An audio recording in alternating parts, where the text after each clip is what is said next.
사도행전 18장 1절에서 8절까지의 말씀을 이제 봉독합니다. 하나님의 말씀을 경청하십시오. 그 후에 바울이 아덴을 떠나 고린도에 이르러 아굴라라 하는 본도에서 난 유대인 한 사람을 만나니 글라우디오가 모든 유대인을 명하여 로마에서 떠나라 한 고로 그가 그 안에 브리스길라와 함께 이달리아로부터 새로 온지라. 바울이 그들에게 가매 생업이 같으므로 함께 살며 일을 하니 그 생업은 천막을 만드는 것이더라. 안식일마다 바울이 해당에서 강론하고 유대인과 헬라인을 권면하니라. 실라와 디모데가 마게도냐로부터 내려오매 바울이 하나님의 말씀에 붙잡혀 유대인들에게 예수는 그리스도라 밝히 증언하니 그들이 대적하여 비방하거늘 바울이 옷을 털면서 이르되 너희 피가 너희 머리로 돌아갈 것이요 나는 깨끗하니라. 이후에는 이방인에게로 가리라 하고 거기서 옮겨 하나님을 경외하는 디도 유스도라 하는 사람의 집에 들어가니 그 집은 해당 옆이라.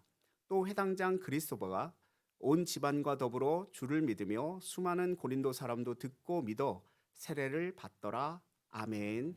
이것은 살아계신 하나님의 말씀입니다. 할렐루야. 하나님의 은혜와 복이 저와 여러분에게 함께하기를 바랍니다. 일주일간 행복하셨습니까? 네, 저도 행복했습니다. 이곳에 옴이 저와 여러분에게 기쁨과 또 만족과 충만함의 은혜가 있기를 바랍니다. 저희가 사도행전 말씀을 계속 나누고 있는데 2차 선교 여행의 유럽 선교지의 마지막 지역이었던 이제 고린도에 사도 바울이 이제 들어가는 그런 말씀이에요. 거기서 이제 말씀을 전하게 되어지는데 사실 2차 선교 여행은 바울이 잘 준비하지 않은 채 성령의 이끌림을 받아서 가게 되었던 그런 장소였기 때문에 많은 열매도 있었지만 굉장한 시험과 고난도 있었던 것이 사실이고요. 거의 도망치듯 피난하듯 그렇게 고린도에까지 이르게 된 것입니다. 고린도는 당시 가장 큰 항구 도시였는데 이렇게 바다와 바다가 이렇게 있는, 그래서 얇게 이렇게 그 지형이 되어 있는 것을 지도를 보면 보게 되어지거든요. 그래서 양쪽에 항구를 끼고 있는 일종의 항구 도시였고, 그러다 보니까 무역이 교역이 굉장히 잘 되어진 그런 교역 중심의 상업 도시가 이 고린도라고 하는 지역이었어요. 당시 고린도 지역의 인구가 65만 명이었다고 이야기하는 거 보면 굉장히 큰 도시였죠. 뭐 음성 진천 다 합쳐도 뭐 한 20만 넘죠. 20만은 넘겠네요. 뭐 그렇게 될 것 같은데 65만 명, 그때 당시 65만 명이라고 하면 지금으로 따지면 굉장히 큰 도시에 해당하는 곳이 고린도라고 하는 곳이었어요.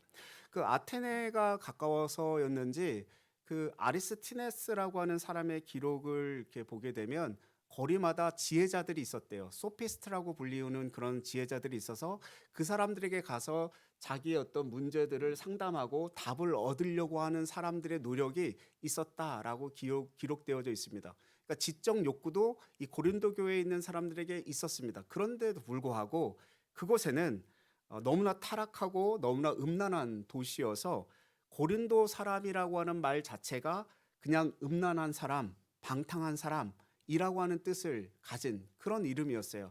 마치 사마리아인 하면 사람들이 저 개 돼지보다 못한 사람들이라고 여기는 것처럼 고린도 사람들이라고 하면 많은 사람들에게는 욕과 같이 들리는 그런 말이었단 말입니다.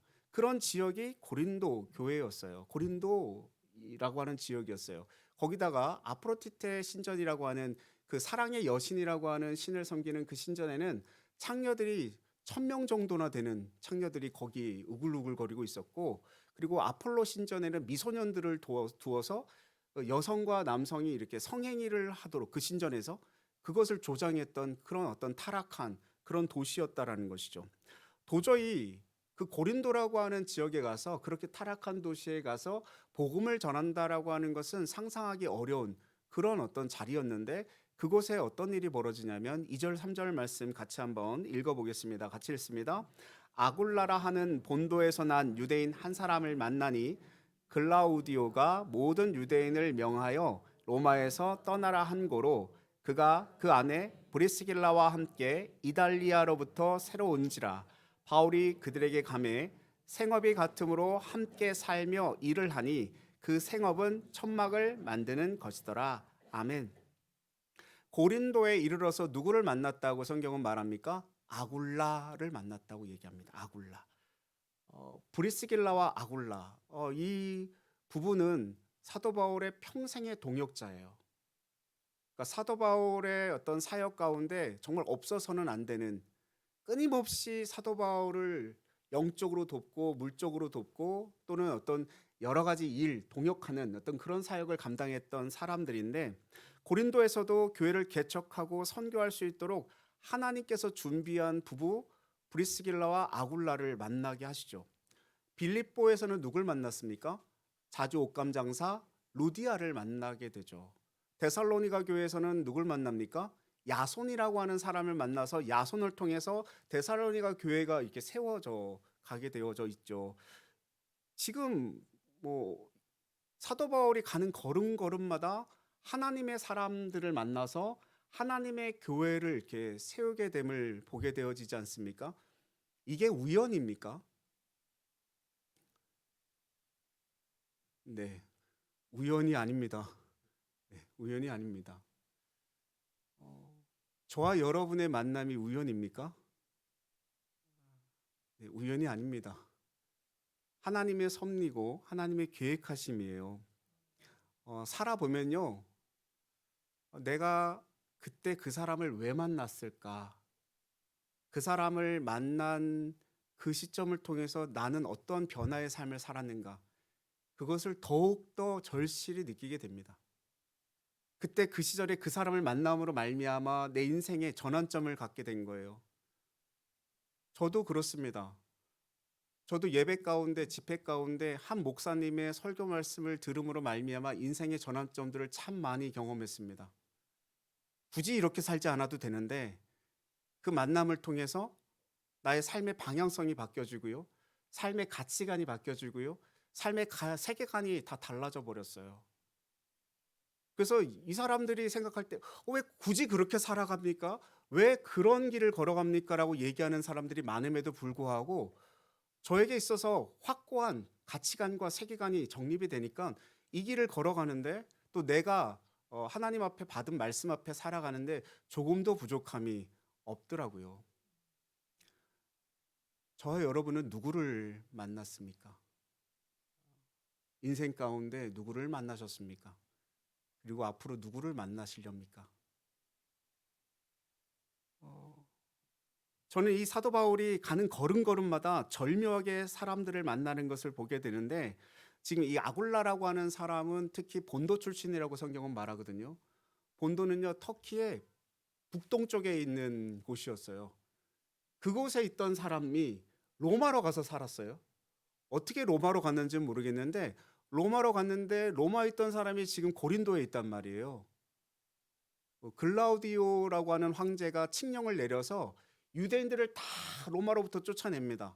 로마인들과 유대인들이 다툼이 있었던 것 같아요. 어떤 문제인지는 모르지만 거기에 대한 다툼이 있었던 것 같고, 그 다툼의 문제 때문에 유대인들을 다 추방했는데 그 브리스길라와 아굴라는 그 로마로부터 지금 이 고린도라고 하는 지역에 이 타락한 도시, 음란한 도시, 거기에서 들어가 있었다라는 거죠. 그리고 자기들의 생업을 거기서 펼치고 있었어요.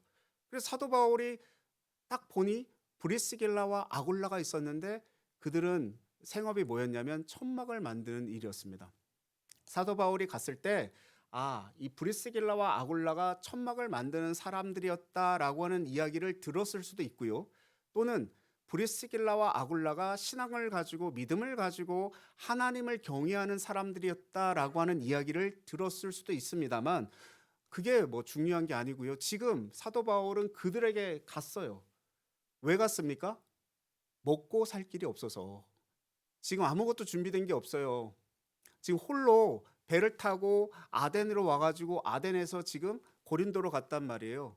일단은 뭔가 해야 되는데, 그리고 지금 여기 5절에 나오는 것처럼 실라와 디모데가 오는 것을 기다려야 되는 상황 가운데 놓여 있거든요. 그러니까 그때까지 뭘 하긴 해야 되는데 먹고는 살아야 되겠는데 해서 간 것이 브리스길라와 아굴라라고 하는 그 사람의 집에 갔습니다. 당시에 학자고 랍비였지만 바울에게는 기술이 있었다라고 기록되어 있는데 이스라엘 사람들은요, 랍비라고 할지라도 반드시 기술을 배우게 했었습니다. 바울이 가지고 있었던 기술이 마침 천막을 만드는 일이었어요. 텐트 메이커. 그래서 브리스길라와 아굴라하고 이게 같이 지금 살게 된 것도 뭐 일을 하면서 살게 되었는데 무슨 이야기를 했겠습니까? 일하면서 사도 바울하고 브리스길라와 아굴라와 무슨 이야기를 했겠습니까? 뭐 일 끝나고 뭐 저녁 먹고 차 한 잔 마실까요 하면서 밤새도록 무슨 이야기를 했을까요? 사도 바울은 목숨 걸고 복음 전하는 일을 한 사람인데 예수님 이야기, 하나님 나라 이야기, 교회를 어떻게 세우면 좋을까요? 저 사람들에게 어떻게 전도하면 좋을까요? 이런 이야기 나누지 않았겠어요? 생각해 보면 그 시간들이 얼마나 즐거웠겠어요. 그렇지 않습니까? 저와 여러분은 어떤 이야기를 하면 즐거우십니까? 어떤 말을 하면 행복해지십니까? 저는 적어도요, 시간 가는 줄 모르고 이야기하는 이야기는 하나님 나라 이야기더라고요. 복음에 대한 이야기더라고요. 신앙에 대한 이야기는요, 시간이 언제 간지 모르게 3시간, 4시간 후딱후딱 지나가 버려요. 즐겁거든요. 지루한 줄 모르거든요, 그 이야기는. 그렇잖아요. 인생에 뭐가 기쁘셔요? 뭘로 밤을 새워보셨습니까? 화투 치면서 밤 새워보셨습니까?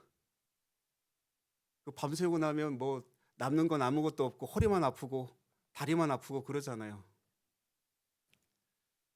이 사람들의 생업이라고 하는 걸 가지고 있지만 지금 이 사도 바울과 지금 브리스길라와 아굴라의 본업은 뭐예요? 이 사람들의 본업은 예수 그리스도의 복음 전하는 일이에요. 지금 성경이 우리에게 그걸 말을 해주고 있어요. 인생의 답은요, 자신의 본업이 무엇인지를 제대로 알고 살아가는 사람들, 거기에 있습니다. 이 부업과 본업을 구별할 줄 아는 거죠. 저와 여러분에게 본업이 무엇입니까? 직장에 왜 가시는 거예요? 구원받은 걸 이 구원받았다라고 하는 것을 본업이 뭔지를 아는 삶이 구원받은 삶 아닙니까? 비록 지금 장막을 만들지만 비록 더부살이하고 있지만 그런 어떤 텐트를 만드는 일이 본업이 아니라 지금 복음을 전하는 일, 사람을 낳는 일, 하나님의 뜻을 이루어 드리는 일, 하나님 나라를 이렇게 세워가는 일, 이게 지금 이들의 본업이라고 분명하게 말씀하고 있거든요. 복음 안에서 보면요, 우리들에게 지금 주어진 어떤 직업이라고 하는 것은 본업이 아니라 부업입니다. 하나님 나라를 위한 주어진 일이에요. 대부분의 사람들이 이게 정리가 안 됩니다. 지금 내가 먹고 살기 급급해서 내가 어떤 재산을 더 늘리기 위해서 더 좋은 집을 사고 더 좋은 차를 사고 우리 자녀들에게 잘 가르치고 잘 먹이고 뭐 유산을 남겨주기 위해서 열심히 살아가는 것, 그게 목적이 되어집니다. 근데 그거 하고 나면요, 남는 게 없어요. 허무해지죠. 궁극적으로는. 그렇게 아둥바둥하고 막 살아가는데 이 마음속에 남는 거는 허함밖에 없어요. 그래서 인생이 뒤엉켜 버립니다. 이 본업과 부업이 헷갈려 버리니까. 여러분, 우리가 직장에서 사업터에서 무슨 돈을 많이 벌고 사장이 되고 회장이 되고 또 월급이 많이 올라가고 승진하고 이런 것은 우리의 목적이 아닙니다. 그것을 통해서 하나님의 역사, 하나님의 뜻이 어떻게 이루어지든지 그것을 목격하게 되는 것이고 그것을 목적으로 살아가는 삶이에요. 저와 여러분은 직장에 파송받은 겁니다. 보내어진 거예요. 그래서 하나님의 일을 그곳에서도 하는 거죠. 직장에서도, 사업터에서도, 가정에서도. 그곳에서도 하나님의 일을 하다 보면 하나님이 일하심을 그곳에서도 경험하게 됩니다. 하나님이 나를 그곳에 왜 보내셨는지, 왜 이 사람들을 만나게 하셨는지, 그리고 그 일을 왜 감당하게 하셨는지, 그것을 깨달아 알게 되는 거죠. 그게 하나님의 사람들, 그리스도인의 삶이지 않습니까? 그게 우리가 정리가 되지 않는 거예요. 그게 정리가 되지 않으니까 예배 따로 삶 따로의 인생이 되어지는 겁니다. 아무리 애를 쓰고 아무리 노력을 해도 이게 이루어지지가 않아요. 왜요? 왜 그렇습니까? 돈이 목적인데 어떻게 신앙적 삶을 살 수 있겠어요? 돈이 나에게 신인데, 성공이 나의 신인데, 내가 승진하고 뭔가 이루는 게 나의 신인데 어떻게 하나님을 신이라고 섬기면서 살아갈 수 있겠습니까? 많은 사람들은 이게 정리가 안 됩니다. 그래서 여전히 나는 그냥 교회에서 예배만 드리고 신앙생활하고 나는 내 가정에 가서는 내 직장에 가서는 내 사업터에 가서는 그냥 세상 사람들이 하는 대로 똑같이 나도 사업하고 직장 생활하고 회사 생활하고 그렇게 살아가는 거죠. 근데 잘 보십시오. 이들은요, 그 부업이라고 하는 것을 대충 했습니까? 아니요. 최선을 다해서 열심히 일했습니다. 죽을 힘을 다해서 살아가는 일상의 삶을 살아내는 거예요. 왜 그랬어요? 왜 그랬어요? 복음을 위해서 그렇게 살아가는 거예요. 하나님 나라를 세우기 위해서 내가 맡겨진 그 부업에 대한 일들을, 직장의 일들을, 가정의 일들을 최선을 다해서 하는 거예요. 최선을 다해서. 지금 이들은요, 그 삶의 궁극적인 가치가 어디 있는지 알기 때문에 이 일들을, 맡겨진 일들을 즐겁게 감당할 수 있는 거 아닙니까? 그럼 부업 때문에 싸우지 않게 되기를 바랍니다. 월급 왜 요 정도밖에 안 갖다 줬냐고 남편한테 막 바가지 긁고 그러지 마십시오. 그 굳이 그렇게 중요한 거 아닙니다. 왜 아내 이렇게 살림 이 정도밖에 못 하냐고 그렇게 말할 이유 없어요. 그 부업이에요, 우리의. 이거 갖고 싸우셔야 돼요. 왜 하나님의 복음을 말하지 않느냐? 왜 하나님 나라를 위해서 애쓰지 않느냐? 이거 갖고 서로 이야기해야 되는 거예요. 사도 바울은 텐트 메이커로 천막을 만드는 일을 어, 부업으로 삼고요. 복음 전하는 일을 본업으로 삼고 살아가는 사람들이었어요. 끊임없습니다. 해당에 들어가서 또 강론하잖아요. 가르치고 또 펼쳐서 연구하고 성경이 이렇게 얘기하고 있다. 이것을 또 말합니다. 예수님이 그리스도십니다. 이걸 말해요. 어딜 가든지 때를 얻든지 못 얻든지 복음을 위해서 애쓰고 수고하는 귀한 종 아닙니까? 5절 말씀 한번 보십시오. 같이 한번 읽겠습니다. 실라와 디모데가 마게도냐로부터 내려오매 바울이 하나님의 말씀에 붙잡혀 유대인들에게 예수는 그리스도라 밝히 증언하니 아멘. 얼마나 반가웠겠어요. 그 이 심정을 데살로니가 전서에서 표현하고 있는데 데살로니가 전서 3장 6절에서 8절 말씀에 보면 이렇게 표현하고 있어요. 같이 한번 읽어보겠습니다. 같이 읽습니다. 지금은 디모데가 너희에게로부터 와서 너희 믿음과 사랑의 기쁜 소식을 우리에게 전하고 또 너희가 항상 우리를 잘 생각하여 우리가 너희를 간절히 보고자 함과 같이 너희도 우리를 간절히 보고자 한다 하니 이러므로 형제들아 우리가 모든 궁핍과 환난 가운데서 너희 믿음으로 말미암아 너희에게 위로를 받았노라. 그러므로 너희가 주 안에서 굳게 선 즉 우리가 이제는 살리라. 아멘. 실라와 디모데가 이 소식을 가지고 왔는데 데살로니가 교회에 있었던 사람들이 신앙생활을 어떻게 하는지 내내 궁금했어요. 궁금해서 죽을 것 같았어요. 근데 실라와 디모데가 믿음 생활 너무 잘하고 있고 하나님의 사랑 안에서 많은 사람들에게 복음을 전하면서 믿음에 굳게 섰습니다라고 하는 소식을 딱 전해오자 이제 살 것 같아. 이런 내용이에요. 이런 내용. 얼마나 기뻤겠습니까? 그런 소식을 들었을 때. 이 땅에 만나서 기쁜 사람들이 많이 있겠지만 우리가 왜 기쁠까요? 왜 우리가 기쁠까요? 같은 생각을 가지고 있기 때문에 그런 거 아닙니까? 바울과 디모데와 실라 그리고 아굴라와 브리스길라 이 사람들이 만나가지고 전부 한 가지 생각, 동일한 목적, 동일한 하나님의 나라, 하나님의 복음을 가지고 있으니까 그냥 만나기만 하면 기쁜 거예요. 헤어지면 그리운 거예요. 여러분 지금 여기 나와서 기쁘십니까? 몇 명은 그러신 것 같고 뭐 몇 명은 뭐 그러든지 말든지 그러시는 것 같고 우리가 예배 가운데 이분을 만나는 게 반가운 이유는요. 다른 데 있지 않잖아요. 우리가 한 분 하나님 우리를 구원하신 예수 그리스도, 그분을 믿는 믿음, 동일한 마음을 가지고 있기에 이분 만나면 기쁜 거 아닙니까? 반가운 거 아닙니까? 저분이 일주일 동안 또 믿음 안에서 얼마나 분투하면서 살았을까, 얼마나 애쓰셨을까, 얼마나 고생하셨을까, 또 넘어지셨을 때 얼마나 아프셨을까. 그 분투하는 삶 속에서, 신음하는, 도전하는 삶 속에서 하나님을 붙들고 살아가는 일주일의 삶이 얼마나 고생스러웠을까. 그거 같이 위로해 주는 거잖아요.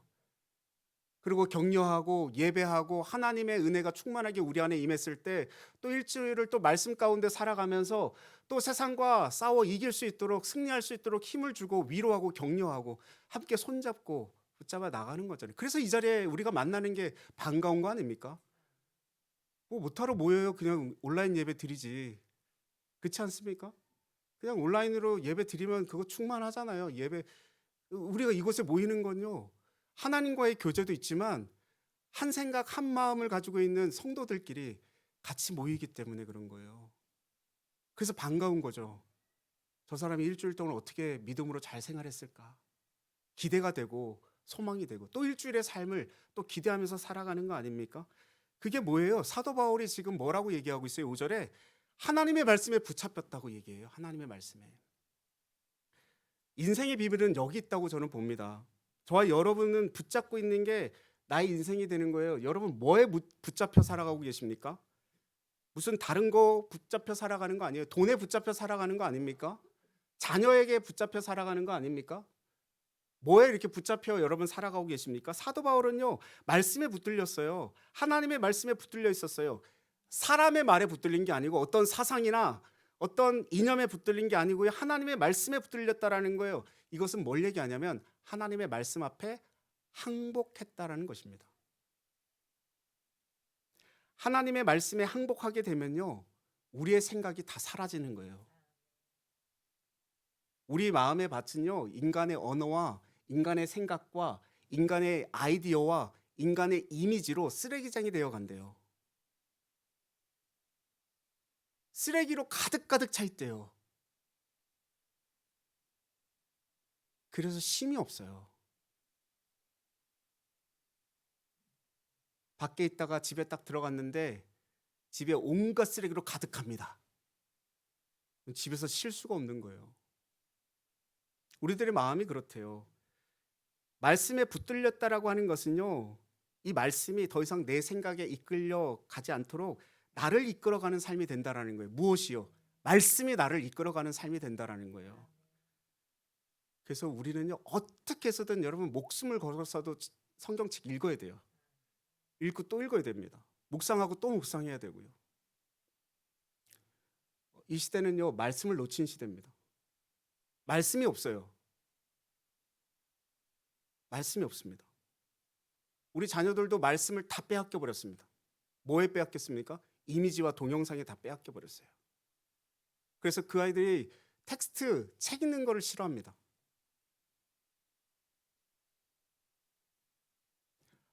우리 아이들에게 성경 읽혀야 됩니다. 어떻게든 성경 읽혀야 돼요. 안 읽으려 하면 뭐 붙잡아 놓고 같이 읽어 나가서라도 읽어야 됩니다. 우리도 성경 읽어야 되고요. 아무리 뭐 오랫동안 교회 왔다 갔다 해도요, 이 말씀에 붙들림이 없으면요, 그리스도인이라 말하기 어려운 거 아닙니까? 그래서 성도들을 이렇게 만나 보면요, 이렇게 탄탄하고 단단하신 분들이 계세요. 그분들이 왜 그렇게 탄탄하고 단단하냐면 말씀 위에 세워지신 분들이에요. 말씀이 그 안에 있으니까요, 단단한 거예요. 근데 이렇게 막 뭔가 불안하고 우왕좌왕하고 막 흔들림이 있는 어떤 그런 모습들은요, 말씀이 그 안에 없어요. 사도 바울이 여기 붙들린 겁니다. 여기 말씀에 붙들린 삶을 살아가는 겁니다. 그가 전하는 메시지는요, 예수가 그리스도라, 메시아다, 주인이다, 이 말씀을 선포하는 것입니다. 말씀에 안 붙들리면 다른 메시지가 나오게 되는데, 그게 뭐냐면 돈이 구원이고 성공이 구원이고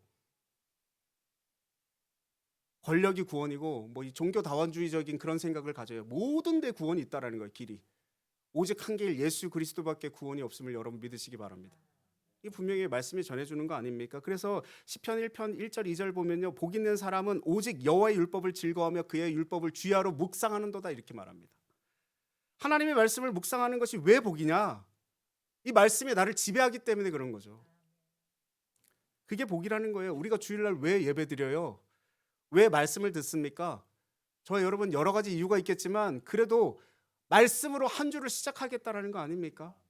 내가 예배 가운데 하나님의 말씀을 듣고 이 말씀으로 한 주간 내가 살아가겠습니다. 내가 한 주간 승리하겠습니다. 뭘로? 말씀에 붙들린 바 되어서. 그 말은 조금 다시 얘기하면 우리의 생각을 말씀이 지배하도록 하겠습니다. 그런 말이죠. 이 시대에 우리가 해야 할 소명, 그리스도인 가정이 해야 될 사명은 그 말씀을 붙드는 것에, 그리고 말씀에 붙들리는 것에 있다고 봅니다. 지금 우리가 정신 안 차리면요, 우리가 어디에 붙들려 살아가는지 몰라요. 이 말씀의 삶의 기준점으로 삼으시고 출발점으로 삼지 않으시면요, 우리는 이 세상의 사조를 결코 이겨내지 못할 것입니다. 내가 기준이 아니라 하나님의 말씀의 기준, 하나님의 말씀에 붙들린 인생 되기를 주님의 이름으로 축원드립니다. 6절 7절 말씀에 보면요, 그 사도 바울을 이렇게 긍정적으로 생각하는 사람들도 있었지만 비방하는 사람들도 있었대요. 그래서 사도 바울은 거기에 이 메시지를 전하고 그냥 떠나버리는데, 바울이 옷을 털면서 너희 피가 머리로 돌아갈 것이요, 이렇게 전합니다. 이거 메시지 두 가지가 있는데 안타까움과 탄식이에요. 뭐냐면 사도 바울이 바라고 원하는 건 유대인을 향한 복음을 전하는 거였거든요. 근데 그들이 받지 않으니 이제 어디로 향한다고 말합니까? 선교의 방향을 틀어버리죠. 이방인에게로 가니라, 이렇게 말합니다. 그리고 간 집이 어디였어요? 디도라고 하는, 유스도라고 하는 집에 들어가는데 여기에 고린도 교회가 세워져요. 근데 마침 이 디도 유스도라고 하는 집 옆이 어디래요? 해당 옆이래요. 해당 옆이래요. 그래서 8절 보십시오. 같이 한번 읽겠습니다. 8절입니다. 또 해당 장 그리스도바가 온 집안과 더불어 주를 믿으며 수많은 고린도 사람도 듣고 믿어 세례를 받더라. 아멘. 어마어마한 일이 벌어집니다. 어떤 일이 벌어졌어요? 이사를 갔더니 옆집에 있는 사람이 믿게 되었어요. 저와 여러분에게 그런 축복이 있길 바랍니다. 우리가 이사 갔더니 그 옆에 있는 집 사람들에게 복음을 전했더니 그들이 믿고 구원을 받고 세례를 받게 되는 그 구원의 은혜가 있기를 바랍니다. 온 가족이 믿게 되어졌어요. 고넬료와 온 가족이 믿게 되어지고, 빌립보의 감옥의 간수와 온 가족이 믿게 되어지고, 지금 그리스도와 온 가족이 믿게 되어진 것처럼 저와 여러분의 온 가족이 구원받기를 주님의 이름으로 축원드립니다. 정말 소돔과 고모라 같고 가장 세속적이고 복음이 전해지지 않을 것 같았던 이 고린도 사람들이 엄청난 역사, 은혜가 있게 되어지고요. 정말 유례 없이 이 고린도 교회가 부흥하고 많은 사람들의 믿음 가운데 나오게 되는 은혜가 지금 이 유스도라고 하는 이 가정의 교회가 생겨지면서 시작되어진 거란 말이에요. 그래서 사람의 형편과 사정에 따라서 복음을 전하는 것이 아니라 우리가 뭐 언제나 잃어버린 영혼을 향한 주님의 마음을 가지고 복음을 전할 때 놀랍게도 뜻밖의 하나님의 사람들이 세워지고 하나님의 교회가 세워지는 은혜가 있게 될 줄 믿습니다. 저는 바라고 소망하는 것은요, 여러분이 가는 곳마다 교회가 세워지기를 원합니다. 그 가시적인 교회가 세워지는 것도 참 소망 있는 일인데요, 저희들에게는 영적인 교회들이 날마다 세워졌으면 좋겠어요. 가정에, 직장에, 학교에, 우리가 가는 곳마다 하나님의 교회가 계속 세워지는 거예요. 그리고 저와 여러분이 교회 아닙니까? 우리를 통해서 그런 교회들이 계속 세워질 때 이 나라가 걱정할 게 뭐가 있고 이 민족이 걱정할 게 뭐가 있어요? 신앙적으로 바로 서 있는 사람들이 바로 있는데, 기도하는 사람들이 있는데, 하나님 앞에 붙들린 사람들이 있는데, 말씀 앞에 붙들린 사람들이 있는데.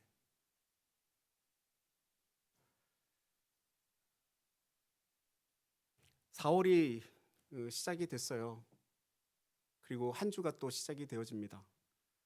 한 주간 세상에 파송되어 가지고 일터에, 직장에 가시게 될 텐데 무엇을 가지고 또 나가시렵니까?